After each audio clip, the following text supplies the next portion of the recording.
네, 여러분 안녕하세요. 네, 우리 여러분들이 불완전할지라도 또 한 주간 조금의 실패가 있었을지라도 또 뭐 병들었을지라도 하나님 앞에 우리가 참으로 귀한 존재들임을 말씀에 기록이 되어 있죠, 그죠? 하나님께서 사람을 만드시고 심히 좋았다라고 말씀하셨는데 분명히 심히 좋았다라고 하셨습니다. 말씀에 보면은 그 전까지는 창조하시고 나서 다른 것들을 창조하시고 나서 좋았더라, 토브 이렇게 되어 있는데 우리를 만드시고 나서는 우리가 뭘 해서가 아니라 그냥 에덴에 누워 있는 그 모습 그대로 토브 메오드, 메오드는 분명히 부사 하나가 더 붙어 있는 거거든요. 아주 정말 좋다 이렇게 하셨습니다. 우리 그래서 옆 사람을 향해서 사랑합니다 이렇게 한번, 우리 지체들 진짜 힘든 거 알아요. 그게 제일 힘든 거 알고 있습니다. 네. 차라리 맞죠? 다른 뭐 일을 하라면 하지 사랑한다는 말 못 하잖아. 그냥 힘든 거 하자고. 그러니까 우리 사랑한다고 한번 이야기해 볼까요? 해림자매 영광 형제 보고 에로스적 사랑이 아니라 아가페적 사랑으로 고백을 한번. 네, 감사합니다. 네, 우리 그 지난주에 이어서 사도행전 10장 이방인 고넬료가 베드로 사도를, 유대인 베드로 사도를 초청해서 복음 메시지를 듣고 구원받는 그 장면이었습니다. 오늘 사도행전 10장 먼저 1절과 2절을 함께 읽어보도록 하겠습니다. 사도행전 10장 1절에서 2절까지의 말씀 같이 읽겠습니다. 시작. 가이사랴에 고넬료라 하는 사람이 있으니 이달리아 부대라 하는 군대의 백부장이라. 그가 경건하여 온 집안과 더불어 하나님을 경외하며 백성을 많이 구제하고 하나님께 항상 기도하더니. 네. 그 다음에 이어지는 3절은 하루는 제9시쯤 되어, 제9시는 기도하는 시간이거든요. 그러니까 성경에는 기록되어 있지 않지만 아마 고넬료가 기도하는 중에 환상을 보았던 것으로 생각할 수 있고요. 그 다음에 우리 9절을 한번 읽어볼까요? 9절. 이건 방금 전에 읽었던 것은 고넬료라고 하는 사람의 이야기였고요. 9절은 베드로에 대한 이야기입니다. 9절 같이 한번 읽겠습니다. 시작. 이튿날 그들이 길을 가다가 그 성에 가까이 갔을 그때에 베드로가 기도하려고 지붕에 올라가니 그 시각은 제6시더라. 네, 역시 제6시는 기도하는 시간입니다. 기도하는 시간에 베드로가 무두장이 시몬의 집 지붕에서, 옥상에서 기도하려고 이렇게 하고 있는 모습을 우리가 보고 있습니다.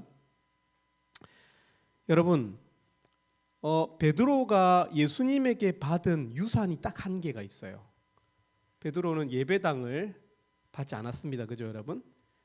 그죠? 무엇을 성경책을 받았습니까? 아니에요. 어떤 유산을 받았죠? 어떤 유산을 받았습니까? 우리 마태복음 16장 19절 제가 읽어드릴게요. 마태복음 16장 19절에 보면 예수님께서 베드로에게 내가 천국 열쇠를 내게 주리니 이렇게 하고 있습니다. 베드로는 오늘 나왔던 이 베드로 말이에요. 고넬료 말고 베드로. 베드로는 예수님께 천국 열쇠를 유산으로 받았어요. 이것이 유일한 베드로가 예수님으로부터 받은 것이었어요. 여러분, 열쇠는 어떤 물건입니까? 열쇠는 새로운 공간을 엽니다. 열쇠를 가진 사람은 닫힌 어떤 문을 열고 새로운 공간, 새로운 차원으로 인도됩니다. 여러분 그런 경험들 있으시죠?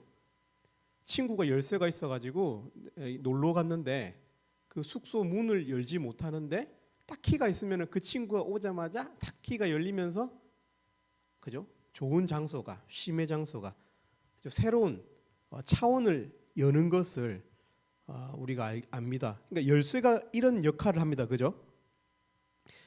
베드로는 천국이라고 하는 방을, 천국이라고 하는 공간을 열 수 있는 열쇠를 예수님으로부터 받았습니다. 아직 천국이란 방에 들어가 본 적이 없는 사람은 어떻게 해야 됩니까? 베드로에게 가야 돼요. 베드로에게 가면 베드로와 함께 천국 열쇠를 가진 베드로와 함께 그 천국 이란 공간으로 인도될 수 있습니다. 베드로는 새로운 차원을 열 수 있는, 천국이란 방을 열 수 있는 키맨이죠. 오늘 본문은 천국 방문의 키를 가지고 있는 베드로가 고넬료와 함께, 고넬료는 이방인이었어요. 이방인 중에서는 처음으로 베드로와 함께 천국에 들어갔어요. 천국 방문을 열고 들어갔어요. 왜냐하면 베드로에게 그 키가 있었기 때문에. 또 이 이후에 어떻게 됩니까? 고넬료 이후에 고넬료가 이방인 중에서 유대인이 아닌, 하나님의 선택된 백성이 아닌 스트레인저, 이방인 중에서 처음으로 베드로와 함께 천국의 문으로 들어가는 사람인데, 이 이후부터 어떻게 했습니까? 이방인들도 다, 우리도 고넬료를 따라서 천국으로 들어갈 수 있는. 그러니까 여러분, 사도행전 10장은 고넬료와 베드로의 사적인 만남의 장으로 보이지만 사실은 사도행전 10장은 선교학적으로, 신학적으로 매우 중요한 장으로 여겨집니다. 왜 그럴까요? 이방인들에게도 천국이 열렸다는 메시지를 주고 있고, 그 첫 사람이, 이방인 중에서 처음으로 베드로와 함께 천국 문으로 들어간 사건이 여기 나오기 때문에 그렇습니다. 여러분, 유례 없는 일이 발생했습니다. 이방인이 천국에 들어갔어요. 고넬료는 이방인 중에서 처음으로 구원을 받은 사람입니다. 고넬료는 구약 성경에서는 아주 낯선 이름이죠, 그죠? 왜 그렇습니까? 이방인이기 때문에 그래요. 구약 성경에 시몬, 사무엘, 사울, 다윗 이런 이름과 코넬리우스, 되게 특이한 로마식의 이름이거든요. 그러니까 이방인이에요. 스트레인저. 여러분 이름은 더 스트레인지하죠, 그죠? 이방인입니다, 우리는. 성경에서는 낯선 이름, 낯선 사람이 사도행전 10장에 탁 구원을 받는, 여러분 그런 장면을 우리가 본 것입니다. 그래서 지난주에 이 사도행전 10장의 제목을 우리는 함께 고넬료와 베드로 이렇게 제목을 붙였었어요. 우리가 기억납니까? 고넬료와 베드로 이렇게 제목을 붙였습니다. 여러분 사실 이 제목은 제가 붙인 제목이 아니에요. 이 제목은 ESV라고 English Standard Version, ESV 스터디 성경에 나오는 제목이에요. 제가 붙인 제목이 아니고. 그러니까 사도행전 10장에 아주 적합한 제목은 고넬료와 베드로, 개인과 개인의 이름. 왜냐하면 그 두 사람이 중심 인물이니까. 맞죠? 그런데 이 장은, 사도행전 10장은 다른 성경을 강해하는 책들에 의하면 이런 제목도 붙어 있습니다. 선교 영역의 확장, 이방인 선교의 첫 모습, 이런 제목이 붙어 있습니다. 무엇이 맞습니까, 여러분? 둘 다 맞죠. 고넬료가 베드로에 의해서 사적인 만남으로 만나졌지만, 단지 한 사람과 한 사람의 개인적 만남이지만, 이 장면은 사실 이방인에게로 선교 영역이 확장되는, 이방인도 천국으로 들어가는 그 첫 모습을 보여주고 있기 때문에, 의미가 있기 때문에 선교 영역의 확장이라는 제목을 붙일 수도 있습니다. 여러분, 하나님의 구원의 은총은 이 장 이전에는 오직 유대인에게만 허락된 것이었습니다. 그런데 사도행전 10장을 계기로 어떻게 됩니까? 이 예수님의 복음은, 예수님께서 십자가에서 죄인들을 위해서 죽으셨다는 것, 그 피가 우리 죄의 무게라는 것, 이 메시지가 어떻게 됩니까? 로마 지역으로, 유럽으로, 유럽에서 아메리카로, 또 유럽에서 오스트레일리아로, 그리고 여러분 배웠죠? 조선에는, 한국에는 어디서 선교사들이 들어왔죠? 미국, 그러니까 아메리카하고 오스트레일리아에서 들어왔거든요. 캐나다하고. 예. 이렇게 아시아까지 이방인들에게 확장된 것입니다. 그 시작이 어디라고요? 사도행전 10장이라고요. 오늘 본문. 그렇다면 오늘의 이 제목은 고넬료와 베드로 선교 영역의 확장, 둘 다 맞습니다. 여러분, 사도행전 10장 이전에는요, 결코 유대인들과 이방인이 사이가 좋지 않았어요. 갈등 관계가 심했어요. 그래서 몇몇 유대인들은, 하나님의 백성인 유대인들은 이방인들을 향해서 아주 우월감을 가지고 있었어요. 우리는 선택받았는데 하면서. 그래서 심지어 이방인들이 창조된 목적은 지옥의 불을 피우기 위함이다고 아주 극단적으로 이방인들을 사람 취급하지 않았죠. 또 이방인들도 마찬가지로 유대인들을 업신여겼어요. 왜냐하면 실제로 정치적 힘이 약했기 때문에. 그죠? 실제로 어떤 신앙의 유산적인 측면에서는 유대인이 이방인을 무시하고, 실제적인 패권에 있어서는 이방인, 로마인들이 자기가 다스리고 있는 식민지의 유대인들을 무시했어요. 그래서 바울과 실라가 빌립보에서 귀신 들린 여종을 쫓아낼 때도 보면은 그곳 이방인들이 바울을, 유대인이잖아요, 유대인을 향해서 이 유대인이라서, 이 사람은 유대인이기 때문에 우리 도시에 큰 폐를 끼치고 있다, 이렇게 말했거든요. 그러니까 아주 갈등이 심했다고요, 여러분. 근데 여러분, 에베소서에 보면은, 에베소서 2장에 보면은 이렇게 표현하고 있어요. 잘 들어보십시오. 유대인과 이방인이 어떻게 그 큰 갈등의 간극이 가까워졌는지. 그러므로 생각하라. 너희는 그때 육체로는 이방인이요, 손으로 육체 행한 할례를 받은 무리라 칭하는 자들로부터, 그러니까 유대인들로부터 너희는 할례를 받지 않은 무리라 칭함을 받는 자들이라. 그때 너희는 그리스도 밖에 있었고 이스라엘 나라 밖의 사람이라. 약속의 언약들에 대하여는 외인이요 세상에 소망이 없고 하나님도 없는 자이더니 이제는 전에 멀리 있던 너희가 그리스도 예수 안에서 그리스도의 피로 가까워졌느니라, 이렇게 표현하고 있어요. 여러분, 이것은 여러분 들을 때 약간, 그죠? 에베소서가 익숙하지 않기 때문에 무슨 말인가 싶지만은 아주 선명한, 뭐랄까, 이미지네이션, 뭔가 우리에게 시청각 자료를 주고 있는 거예요. 무슨 말이냐면, 유대인들의 성전에 가면 감히 이방인들이 들어올 수 없는 이방인들의 뜰이 따로 있어요. 성전 안에 보면 이방인들의 뜰이 따로 있어서 벽에 가로막혀 있어요. 그리고 유대인들만 갈 수 있는 중요한 성소가 있고요, 제사장만 들어갈 수 있는 지성소가 있어요. 그런데 이 유대인들만 갈 수 있는 그곳에 갈 수 없는 이방인들이 어떻게? 담이 있다고요, 담이. 근데 이 담이 헐어졌다고 표현하고 있는 거예요, 지금 바울이. 무엇에 의해서? 그리스도의 피에 의해서 말해요. 그리스도의 피에 의해서. 여러분, 상대적 가치는요, 우리 가운데 그런 게 있잖아요. 누구는 IQ가 좀 더 높고, 누구는 부모님으로부터 받은 재능이나 받을 유산이 많기도 하고, 어떤 사람들은 가정 형편이 좀 안 좋기도 해요, 상대적으로. 그죠? 마치 이방인과 유대인들처럼 우리 간에는 다르기 때문에 갈등이 존재해요. 업신여기고. 여러분, 그러나 우리가 어마어마하게 더 큰 가치를 함께 공유하면 이런 갈등들은 가볍게 뛰어넘을 수 있어요. 가까워질 수 있다고요. 절대적 가치는 상대적 가치를 평정해버려요. 여러분, 우리는 그것을 공유한 사람들이에요.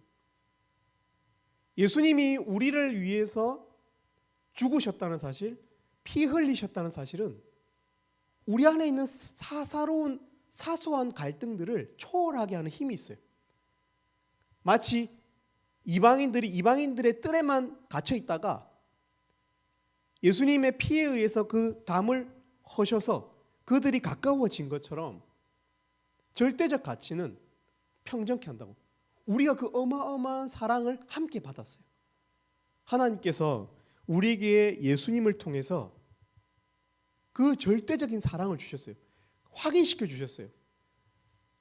그 아들을 십자가 위에서 죽이시고, 역사적으로 여러분, 예수님은 진짜로 이 땅에 우리와 함께 사셨어요. 과거에 우리가 딛고 있는 이 땅을 밟으셨고요. 그분은 실제라고요. 근데 그분이 죽임을 당한 것도 사실이에요. 근데 그렇게 주장하고 있는 거예요. 그가 하나님의 아들이었다고. 저는 그 사실을 믿어요. 우리가 살아보면 알아요. 살아보면 얼마나 타인을 위해서 자기를 희생하는 게 아까운지, 단 돈 10,000원도 떨리는 게 우리의 그런 이기적인 마음들이거든요. 근데 자기 온 존재를 다 쏟아서 자신을 배신하고 자신의 등에 칼을 꼽는 사실 가룟 유다와 같은 그런 이 제자들을 위해서 용서하시고 피를 흘리는 것은 저는 절대로 사람이 할 수 없다고 생각해요. 저는 그분이 하나님의 아들이라고 믿어요. 근데 그 사랑이 우리에게 부어졌다고. 그러면 충분히 평정할 만해요. 사소한 갈등들은. 여러분, 그리스도의 피라고 하는 이 칼은 심지어 사람과 사람이 아니고 하나님과 우리 죄인 사이를 가리는 그 두터운 휘장을 위로부터 찢었어요. 우리는 사람 사이의 이 상대적 벽뿐만 아니라 거룩해서 차마 거룩의 빛에 우리가 끌리면은 너무 우리가 더럽기 때문에 소멸되어져 버릴 그 거룩한 정의롭고 깨끗한 옳은 하나님과 우리 사이를 가깝게 할 정도의 피예요. 그 피가 찢는다고요. 하물며 우리 사이의 벽이겠어요, 그죠? 유대인과 이방인 사이의 벽이겠냐 말이에요, 여러분. 이게 다 허물어졌다고요, 이 장에서. 여러분, 우리는 지난주에 이 모든 일은 누구에 의해서 되어진 일이라고 했어요? 누구에 의해서? 고넬료와 베드로의 행위가 아니라, 이방인들의 어떤 업적이 아니라 무엇이라고 했어요? 하나님의 주권에 의해서, 그죠? 하나님의 주권만이. 고넬료가 그전에는 구원 못 받았거든요. 그런데 복음 메시지를 들을 때, 말을 할 때 말이에요. 할 때 성령께서 오셔서 인치셔서, 그러니까 하나님께서 구원을 주셔요. 하나님께서 이 모든 일에 있어서 주권을 가지고 있는 분임을 우리는 보았어요. 여러분 잘 들으십시오. 고넬료가 경건하기 때문에 구원을 받은, 물론 하나님께서 그 고넬료를 사랑하셨다고 생각해요, 저는. 그러나 결코 그 행동이 구원받게 한 게 아니에요. 고넬료가 하나님을 찾은 것은, 고넬료가 하나님을 만나고 싶어 한 것은 저는 확신하건대 하나님이 먼저 고넬료를 찾으셨기 때문이라고 생각해요. 하나님이 고넬료를 먼저 찾았기 때문에 고넬료가 하나님을 찾게 된 거예요. 여러분, 우리가 믿음에 끌리고 또 우리가 나는 내가 죄인이다 라고, 내가 죄인임을 인정하고 자각하고 양심이 활성화되어서 경건해지려고 하고 또 다른 사람을 돕고 싶어지고 구제에 관심이 생기는 것은 하나님이 우리를 찾고 계신다는 증거예요. 인간은 절대로 양심적이잖아요. 약간의 양심이 남아있어요. 우리가 하나님으로부터 창조되었기 때문에 양심이 남아있어요. 그러나 여러분, 그 끝자리에 가면 그 양심을 저버립니다. 여러분. 웬만하면 기소하면은, 정치인들이 기소되잖아요. 웬만하면 죄가 있어요. 웬만하면 어떤 사람을 가려주잖아요. 공돈을 주고 가려주잖아요. 그럼 어떻게 되는지 알아요? 횡령이 일어나요. 우리가 게임을 하잖아요. 익명으로 게임을 하잖아. 웬만하면 욕이 나와요. 운전도 마찬가지죠. 운전하면은 다 익명으로 하는 거거든요. 사람 얼굴 모르잖아. 이름표 없잖아요, 차에. 클락션으로 욕하는 거예요.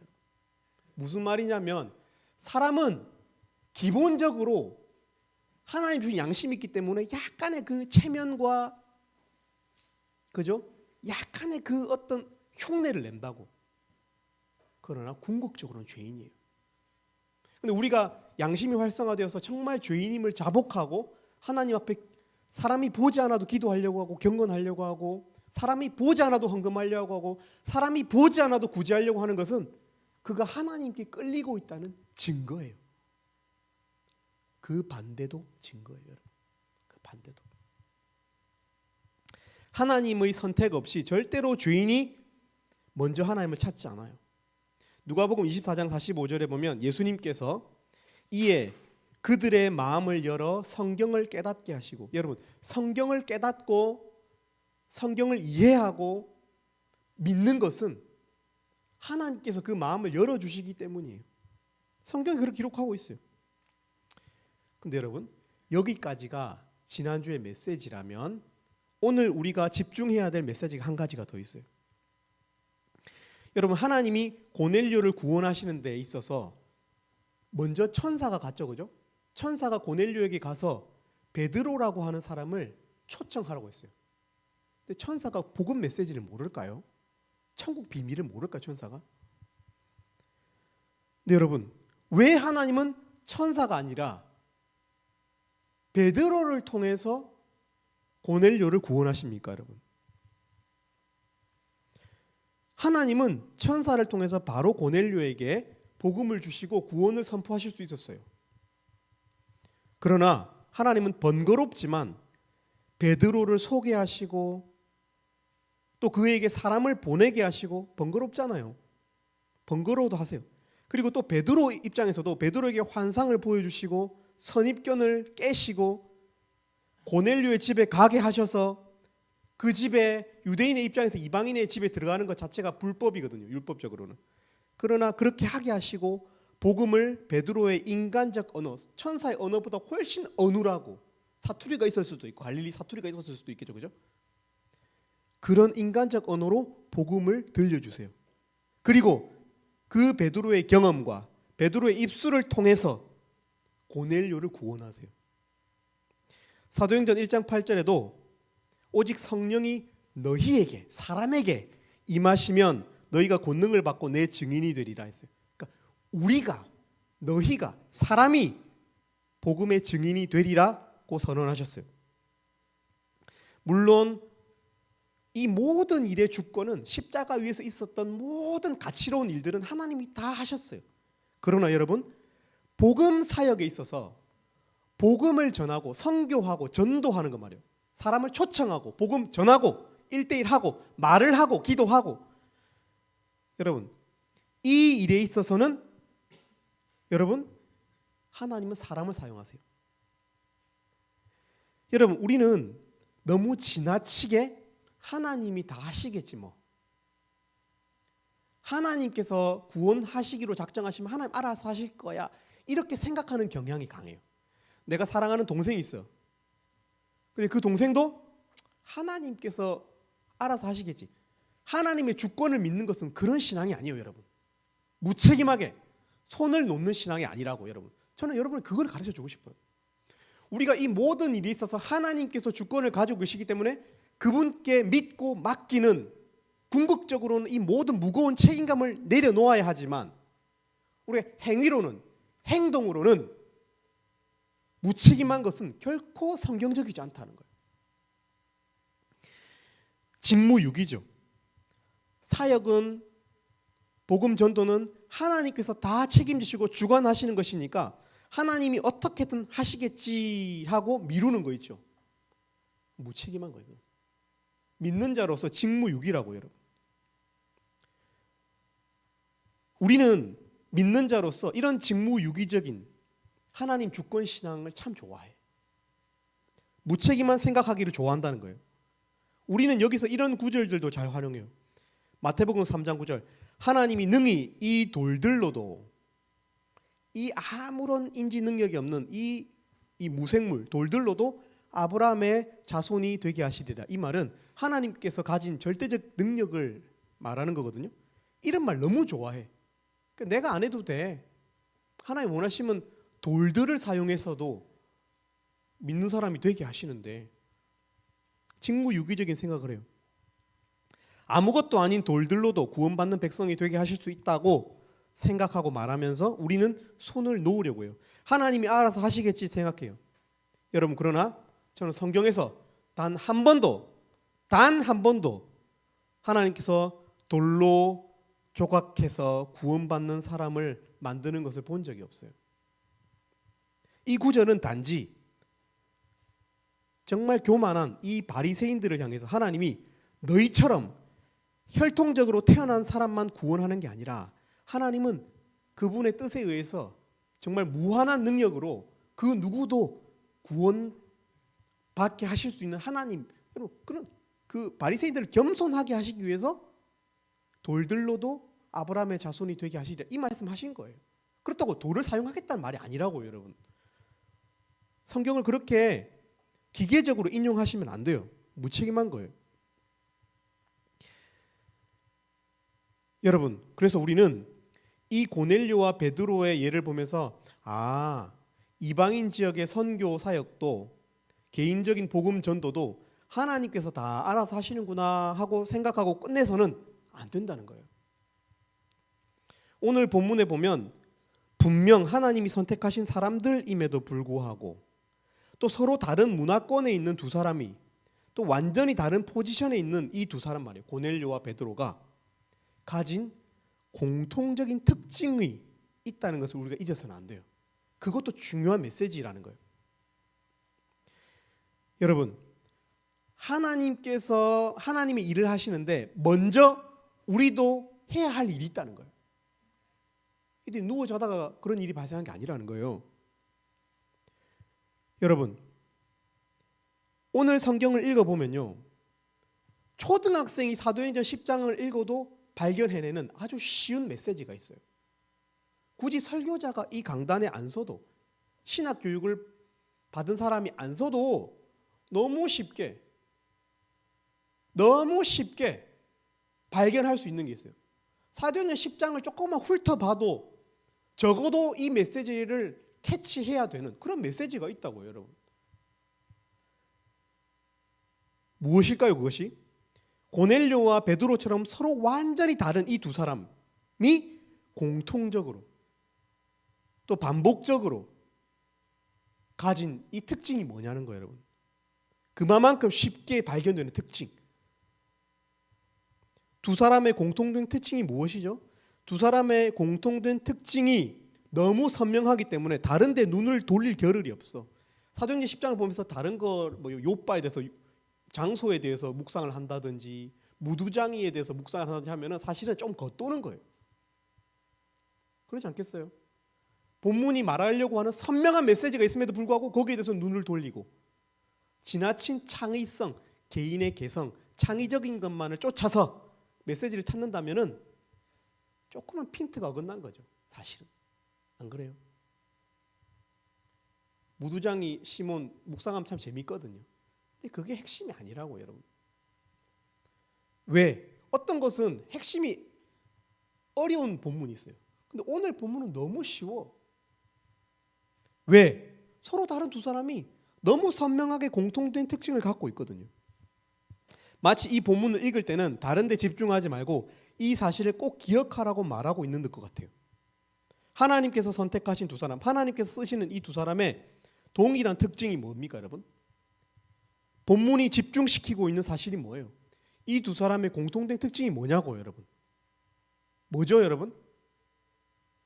그렇죠? 너무 쉽잖아요. 기도예요, 기도. 여러분, 기도예요.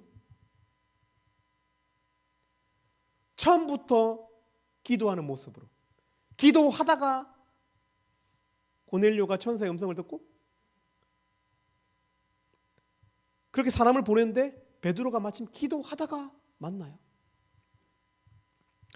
여러분, 오늘 본문이 선명하게 강조하고 싶은 것, 물론 이 모든 것이 하나님의 주권이지만 우리가 해야 될 것 말이에요. 우리가 이 선교 사역에, 선교의 확장에 있어서, 전도에 있어서 적어도 개인들이 할 수 있는 것 뭡니까? 일단 시작할 수 있는 게 뭐죠? 기도예요. 기도하는 사람들이란 특징이에요, 여러분. 어떻게 이 메시지를 놓칠 수 있어요? 이걸 놓치고 어떻게 지나갈 수 있어요? 그죠? 2절에 고넬료입니다. 고넬료. 그가 경건하여 온 집안과 더불어 하나님을 경외하며 백성을 많이 구제하고 하나님께 항상 기도하더니, 기도라는 한 단어가 나올 뿐만 아니라 기도하는 중에, 황홀한 중에, 모든 내러티브가 다 기도에 다 소급되고 있어요. 베드로는 어떻습니까? 이튿날 그들이 길을 가다, 9절입니다. 이튿날 그들이 길을 가다가 그 성에 가까이 갔을 그때 베드로가 기도하려고 지붕에 올라가니, 기도하다가 환상을 봤어요. 그러니까 환상 내용도 다 기도에 포함이 되어 있는 거예요. 그럼 오늘 본문에 적어도 80% 90%의 내용은 다 무슨 내용들이에요? 다 기도에 대한 내용들이잖아요. 성경은 무언가 강조할 때, 혹 우리가 절대로 놓쳐서는 안 될 때 거듭하여서 보여주는 그런 방법을 사용합니다. 성경은 단어를 반복하거나 내용을 반복해요. 근데 오늘 본문은 단어와 그 내용이 다 반복되고 있어요. 기도입니다. 기도. 분명히 성경은 오늘 기도의 중요성, 기도하는 사람들을 하나님께서 쓰시고 있다는 사실을 보여주고 있습니다. 이렇게 중요한 역사적 전환점, 신학적, 선교학적 전환점에서 기도하는 사람들이 나오고 있어요. 기도하는 사람들이 쓰임을 받고 있어요. 그렇다면 하나님의 마음이 어디에 있는지를 보여주는 거예요? 네, 기도하라는 거예요. 하나님은 누구를 통해 일하십니까? 기도하는 사람이에요. 하나님은 누구를 찾으십니까? 골방에서 기도하는 사람을 찾고 있다고. 여러분, 이들이 고넬료와 베드로의 공통점이 뭔지 아세요? 기도했다는 거 말고 기도했다가 아니라 정확하게는 뭐예요? 현재 완료로 해야 돼요. 단순 과거가 아니고 기도했다가 아니로 기도해왔다가 정확해요. 왜 그렇죠? 고넬료는 제9시에 베드로는 제6시에 이게 뭘 말하는 거예요? 습관적인 그들의 기도 시간을 말하고 있는 거거든요. 이들은 단지 한 번 기도했는데 하나님께서 환상을 준 게 아니에요. 기도해온 사람들이에요. 습관적인 기도의 사람들이에요. 그것이 시간에서 우리가 읽어낼 수 있는 이들의 기도 특징이에요. 이 사람들은 정해진 기도의 시간에 하나님을 만났어요. 고넬료는 항상 기도하더니 기도가 습관이고 필수 일과였던 사람이었어요. 베드로도 마찬가지예요. 심지어 이 이상한 장소에 갔는데, 이 무두장이 시몬의 집에 갔는데 기도할 장소 성전이 없기 때문에, 베드로 원래 성전에 가서 기도하잖아요. 그죠? 기억나죠? 사도행전에 성전에 가서 기도하려고 할 때 안전메 기도 만나고 그랬잖아요. 그죠? 원래 베드로의 기도처는 성전이었어요. 근데 성전이 없는 곳에 어떻게 해요? 지붕에라도 가는 거죠. 장소가 하나님께서 지붕이기 때문에 안 만나주신 하나님이 아니잖아요. 그죠? 그러니까 지붕에 올라가는 거예요. 베드로의 기도 시간표, 기도 습관을 말하고 있는 거예요. 여러분, 또한 이들은 기도하기가 쉬운 사람들이 아니었어요. 이 장면들은. 고넬료는 로마의 장군이었어요. 로마의 장군임에도 불구하고 하급한 식민지 유대인의 문화를 존중하는 파격을 보여줘요. 하급한 그 사람들이 아주 열등하게 여기는 유대인들의 기도 문화를 따랐다고요. 고넬료가. 이것은 쉬운 것이 아니에요. 사람들이 보는 앞에서. 분명히 자기 부인을 하는 그런 모습, 자기를 부인하고 어려운 가운데 기도했다고 고넬료가. 베드로는 어떻습니까? 10절에 보면 그가 시장하여 먹고자 하매 사람들이 준비할 때 황홀한 중에, 제6시는 정오를 말하거든요. 점심시간이에요. 유대인들에게 점심시간은 하루의 첫 끼예요. 아침을 안 먹거든 이 사람들은. 첫 끼. 아침 안 먹은 사람 첫 끼를 먹는 거예요. 배가 고프겠죠? 먹고자 했다고 되어 있어요. 시장했다고 되어 있어요. 근데 어떻게 했습니까? 음식을 준비하고 있는데 자기는 그때가 기도 시간이기 때문에 지붕에 올라가서 기도했어요. 여러분, 음식하면 음식 냄새가 어디로 올라가죠? 땅으로 갑니까? 아니요. 빵 굽고 고기 삶고 하면은 다 지붕으로 올라가게 돼 있어요. 위로 올라가잖아요. 음식 냄새를 맡으면서 식욕을 절제하면서 기도하고 있을 베드로를 생각하면 재밌지 않습니까, 여러분? 좀 더 생각하면 재밌는 게 아니라 숙연해지지 않아요. 자기 부인을 하지 않고는 기도가 어렵다는 메시지를 주고 있는 거예요. 고넬료도 베드로도 기도는 원래 쉬운 것이 아닙니다 라고 이야기하고 있잖아요. 그럼에도 불구하고 이들이 기도했어요. 습관처럼. 여러분, 하나님은 기도하는 사람을 찾으십니다. 골방은 사람이 찾는 곳이 아니에요. 다른 사람이 볼 수 없는 곳이에요. 이게 무슨 말일까요? 하나님께서 찾는다는 거예요. 골방에 엎드린 사람, 누가 울면서 기도하는가? 하나님이 찾는다고. 예수님도 새벽 빛이 희미한 미명의 때에 한적한 곳에, 한적한 곳은 제자들이 볼 수 있는 곳이 아니에요. 오직 하나님 아버지와 예수님 하나님께서 대화하시는 장소예요. 여러분, 예수님은 하나님과 늘 대화하시는 분이었어요. 기도 안 해도 대화하는 분이었어요. 기도 안 해도. 무슨 말이냐면 요한복음에 보면은 예수님께서 아버지가 내 안에, 내가 아버지 안에 거한다고 했거든요. 무슨 말이에요? 언제나 그분의 뜻을 안다는 거예요. 여러분, 이게 무슨 메시지인지 알아요? 기도는 하나님과 대화한다는 목적이 있는 행위가 아니에요. 기도를 통해서 하나님과 대화해야 하기 때문에, 뭔가를 알아야 하기 때문에, 내가 정신을 집중해야 되기 때문에가 아니에요. 기도는 기도가 목적이라는 거예요. 예수님조차도 기도하신다는 것. 우리가 잠깐 우리의 죄를 자각하고 삶을 스톱하고 하나님 앞에서 머무르는 시간, 기도 자체가 목적이라는 거예요. 기도가 어떤 다른 목적을 성취하기 위한 중간 과정, 수단이 아니라는 거죠. 여러분, 우리는요, 기도하기가 참 어렵습니다. 왜 그렇죠? 왜냐하면 기도가 참 비생산적으로 여겨지기 때문에 그래요. 사람은 생산적인 걸 좋아하거든. 사람과 뭘 해야 생산성이 있잖아요. 적어도 재미라도 있잖아요. 기도할 시간을 활용해서 다른 것을 할 수 있다는 가성비적 생각, 생존 지향적인, 여러분, 그런 우리 인간성이 반영되기 때문에 기도가 참 어려워요. 네, 여러분, 기도가 다른 그 어떤 사역보다도 중요합니다, 여러분. 그래서 기도가 우선순위예요. 여러분, 오늘 이방인 선교의 장은, 이방인 선교가 확장되는 이 장은 기도하는 시간에 열리고 있다는 점을 기억해야 돼요. 기도가 제일 중요해요. 기도가 제일 중요해요. 여러분, 구약 성경에서 사무엘 선지자, 사무엘은 이스라엘의 리더죠, 그죠? 초대 왕이 세워지기도 전에 리더였어요. 리더 중에 리더예요.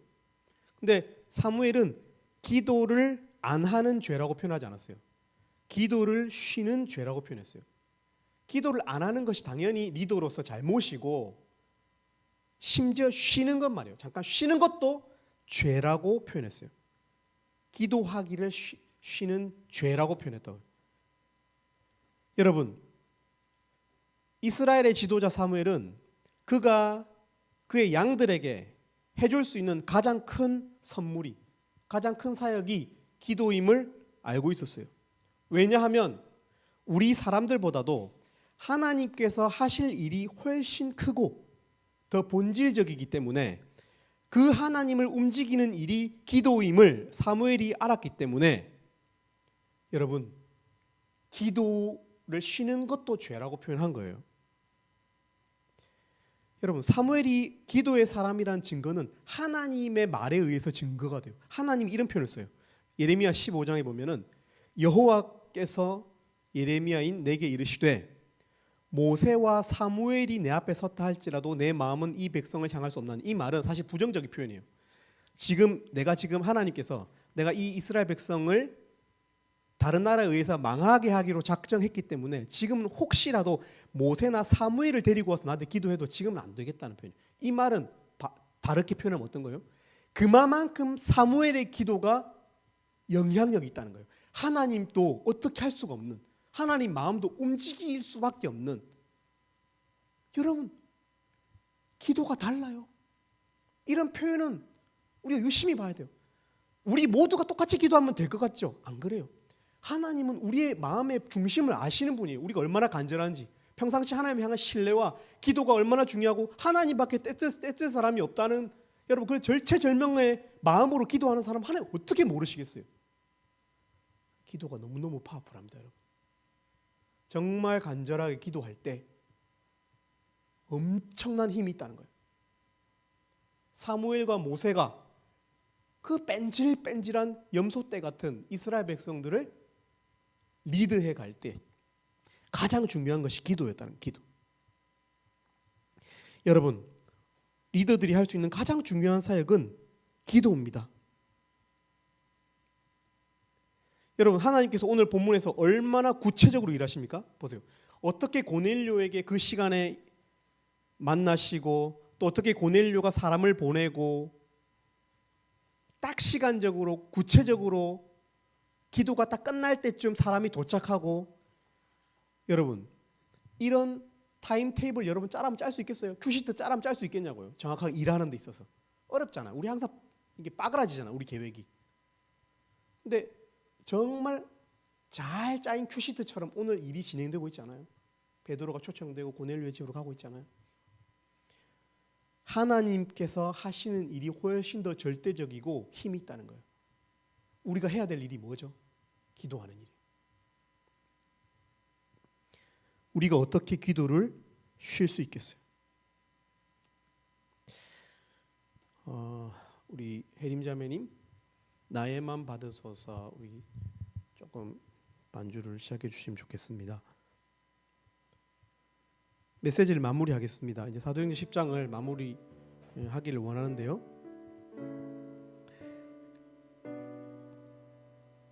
여러분, 고민이 있다면, 우리가 선택해야 될 문제가 있다면, 또 마음이 너무 부담되어서 어찌 할 수 없는 일이 있다면 우리는 보통 사람에게 가요. 사람과 대화를 시도하죠. 조급하기 때문에, 또 하나님을 믿지 못하기 때문에. 사실은 여러분, 그러나 오늘 메시지는 말해주고 있어요. 하나님은 실제로 살아계시고 기도를 들으시고 기도에 응답하시고 사람이 가진 그 어떤 계획보다도 완전한 계획을 가지고 계신 분이시고, 심지어 일면식도 없는 사람을 마음을 열어서 만나게 하시는, 사람이 가진 가장 강한 선입견을 깨시는 유효한 사역을 해가시는 분이 하나님임을 오늘 본문은 우리에게 거듭 말해주고 있어요. 우리는 부산 ESF로 부름을 받았어요. 참 부담돼요. 물론 교제가 즐겁고 축구도 즐겁고 그죠? 사역하다 보면 즐거운 일도 많아요. MT도 가고 맛있는 것도 먹고, 그죠? 막 남 욕하는 이상한 친구도 많은데 ESF 보면 좋은 친구들이 있고, 얼마나 좋아 이 안에 교제가. 그러나 또한 분명히 우리는 이 좋은 것을, 하나님 안에서 누리는 이 좋은 것을 함께 나누고 확장해야 되는 선교로도 부름을 받았어요. 이것을 생각할 때마다 저는 책임 간사임에도 불구하고 16년 17년이 되었음에도 불구하고 여전히 너무 부담스러워요. 그러나 여러분, 저는 이 짐을 내려놓기를 원합니다. 내려놓고 기도부터 시작하기를 원합니다. 하나님께서 실제로 일하시는 하나님이시고 사람을 만나게 하시는 하나님이시고,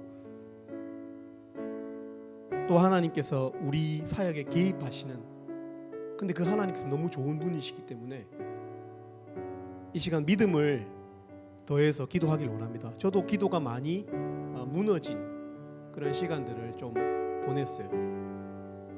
근데 메시지를 공부하면서 맞다, 기도부터 해야지, 이런 생각을 하게 되었어요. 여러분, 고민이 있다면, 진로의 문제가 고민이라면, 선택해야 될 문제가 있다면, 관계에 문제가 있다면, 부담스럽다면, 답답해도 사람을 먼저 찾기 전에 사람과 상담도 해야 되겠지만, 먼저는 우리가 하나님의 자녀로서 먼저는 그 아버지께, 능력 있는 분께 대화하고 기도하는 우리들이 되었으면 좋겠습니다. 부담스러운 셀에 사명이 있다면 기도하는 셀이 되면 좋겠습니다. 기도하는 회관이 되었으면 좋겠습니다. 기도로 하나님의 일들을 보는 한 해가 되었으면 좋겠습니다. 우리 이 시간 나의 맘 받으소서, 우리 찬양 하나님께 올려드리도록 하겠습니다. 나의 맘 받으소서, 나의 맘 받으소서, 오셔서 주님의 저소 삼으소서. 나의 전부이신, 나의 전부이신 주여 내 마음을 받아주소서. 주소서. 한 번 더 나의 맘 받으소서. 오셔서 주님의 저소 삼으소서.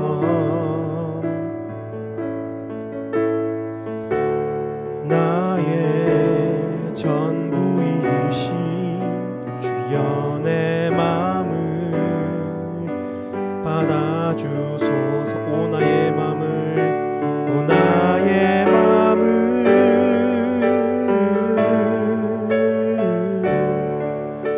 주님께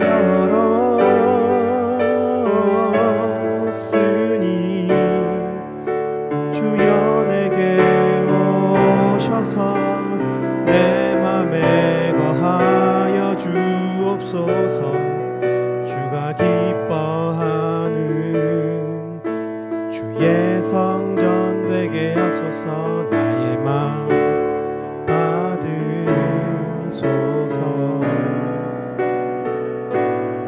오셔서 주님의 저소 삼으소서. 나의 전부이신 주여 내 맘을 주여 내 맘을, 주여 내 맘을 받아. 한 번 더 주여 내 맘을, 주여 내 맘을 받아주소서. 우리 시간 한 가지만 놓고 기도했으면 좋겠습니다. 우리가 각자가 가진 기도 제목이 있을 건데요. 기도를 열심히 해왔던 우리 지체들도 있을 것 같고, 또 기도를 많이 했지만 또 한동안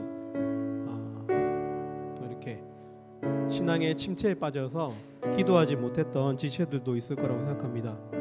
이 시간 또 함께 메시지를 나누면서 기도해야 되겠다는 마음을 하나님께서 주시기를 참 이렇게 기도하는 마음으로 메시지를 나누었습니다. 하나님께서 주시는 메시지가 있다면 우리가 또 앞으로 공동체를 위해서도 기도하겠지만, 일단 오늘은 하나님께서 주시는 그 가장 하나님 앞에 뭐 반성되는 게 있다든지, 또 하나님 앞에 하고 싶은 말이 있다든지, 기도는 원래 그렇게 시작하는 거예요.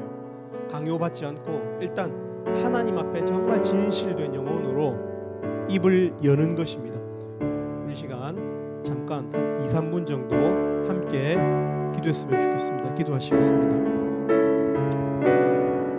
하나님 아버지, 하나님 마음에 부담이 되고 또 여러 가지 걱정이 되는 것들 하나님 잘 아십니다.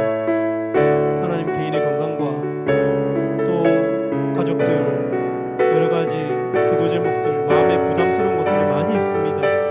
내 삶이 의미가 있는 것인지, 내 사역이 의미가 있는 것인지, 또 재정적인 하나님 걱정들도 있습니다. 하나님 아버지, 이 마음의 짐을 하나님 잘 아십니다.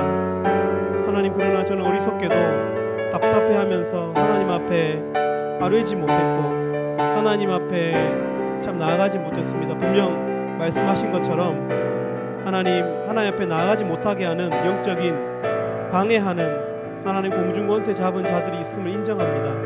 하나님 아버지, 그들의 괴계를 막아주시고 우리가 하나님과 소통할 수 있도록 도와주시옵소서. 하나님, 내 죄가 무거워서 하나님 앞에 나가지 못하는 부분도 있습니다. 하나님, 이 시간 뻔뻔하지만 예수 그리스도의 십자가 피를 의지해서 또 기도하기를 소망합니다. 저를 불쌍히 여겨주시고 하나님의 사랑을 의심하게 하는 나의 이 죄책감들을 내려놓고 하나님 아버지 앞에 진실되게 나아가서 기도할 수 있도록 도와주시옵소서. 기도하는 제가 되게 하시고 기도하는 우리 개개인들이 될 수 있도록 하나님 앞에 우리가 한 마음으로 기도함으로 하나님과 가까운 자들이 될 수 있도록 하나님 축복해 주시기를 원합니다. 우리 지체들의 마음의 부담들을 내려놓고 하나님께서 하실 일들을 기대하는 하나님 시간들이 될 수 있도록 우리가 하나님 앞에 기도할 수 있도록 축복해 주시옵소서.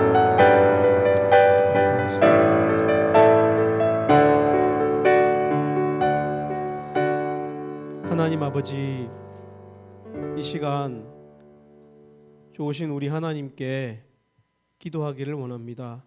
하나님, 우리 개개인이 가지고 있는 어려움들, 또 기도해야 될 문제들 하나님 너무 잘 아십니다. 하나님 앞으로 우리를 이끌어 주시고 우리의 입술이 진실되게 열려서 하나님 아버지께 정말 진실된 마음으로 온전히 아뢰고 하나님으로부터 참으로 기도가 터지고 또 기도의 응답으로 우리 삶이 인도되는 하나님 놀라운 축복이 올해 가운데 있을 수 있도록 하나님 축복해 주시기를 원합니다. 감사합니다. 예수님 이름으로 기도 올립니다.